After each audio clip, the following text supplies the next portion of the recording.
What's up, YouTube? Told you I'd make a overflow. How I made my overflow box.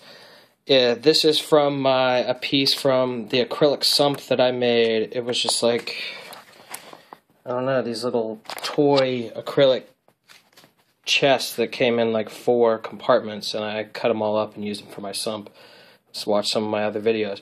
But this was an extra box that I cut off because mine would only go 3 wide and under my BioCube stand, and it was 4 wide. So I cut one off, and what I did was I used a Harbor Freight.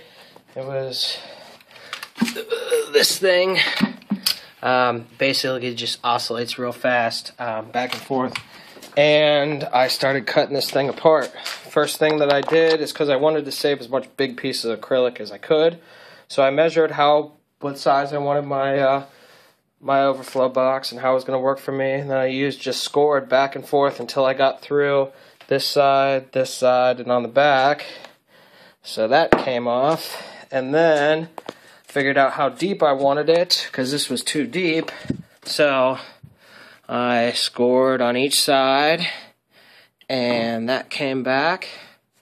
And there's my overflow box. It's clear, which I wish it was black, but I'm not going to go spend the money for acrylic.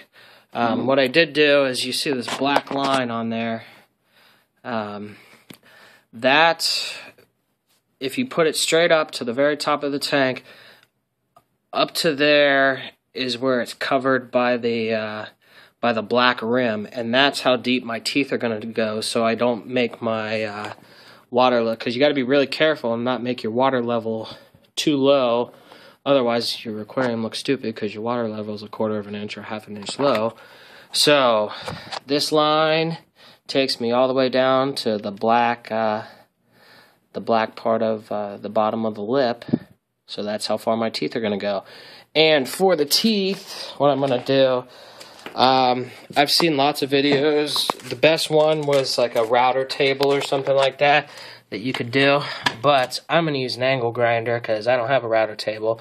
It's got a real thick wheel on there. It's actually the wheel for grinding metal, but it'll eat through the acrylic and kind of melts it, but it'll work. So yeah, that's how I made my overflow.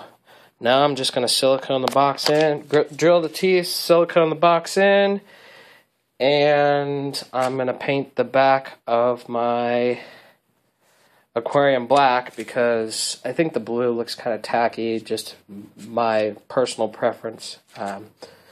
And the black makes you it really stands out, makes everything in your aquarium stand out.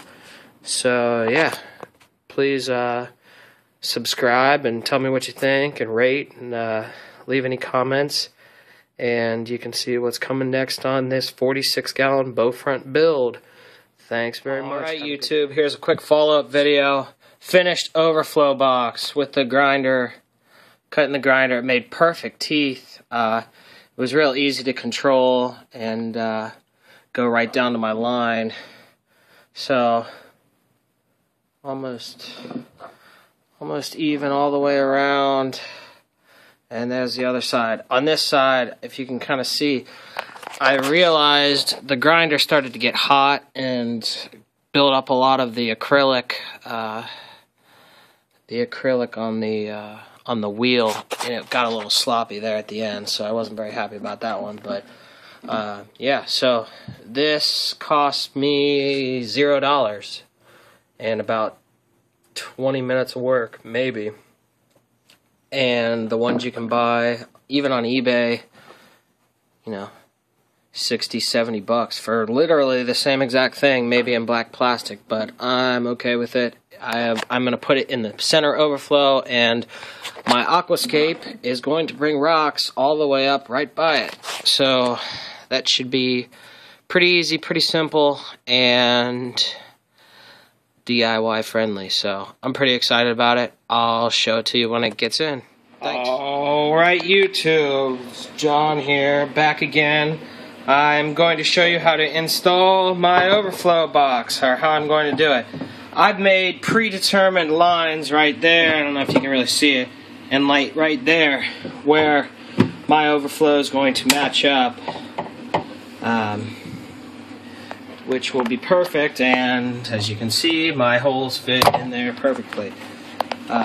It's going to be the same idea as when you're doing any kind of silicone work or resealing. I had resealed this tank and I had made a video on it, but it went on vacation and needed to delete the video because we didn't have enough room on our SIM card. But basically, all you do when you reseal is when you're pulling out the old caulk, you get a glove. They say use a scraper, something like one of those razor blade scrapers that you use on a stovetop or something like that.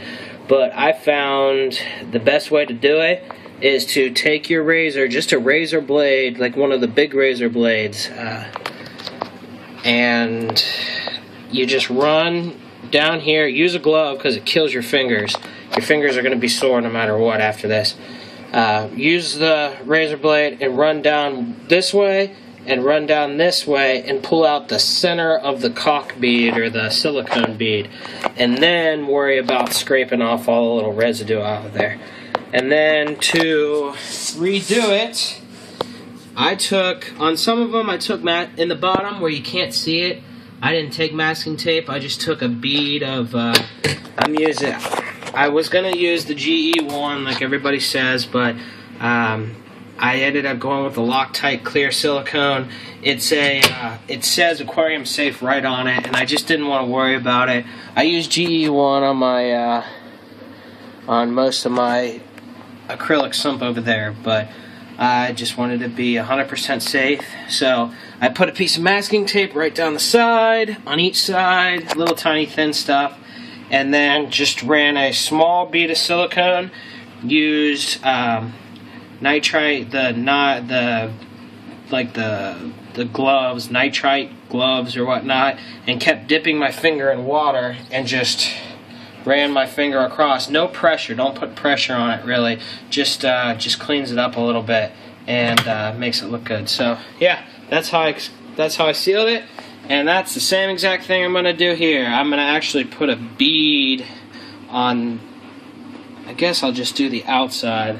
I haven't really figured it out yet, and then let it sit there. I'm gonna put something heavy on it, let it sit there for a while, and after that, it should be good. I didn't foresee this, but it looks like this thing, because there's weight on it, this little thing is kind of bowed in, and that could be a problem. I'll just have to put a lot of weight on there. So, yeah, that's how I'm going to do it, and my next video will be painting the back of the glass. Thanks, YouTube. Rate, comment. YouTube, I came back, figured I'd do a quick update. It's drying now. I got beads of silicone on all four sides. It's right in the middle, got some weight on it, just drill. And to solve that problem of the center bar, I put a little piece of tape in the middle, just taped to the floor, just to hold it back long enough that it will dry. So, yeah. Thank you. There's my dog. Rate, comment, subscribe.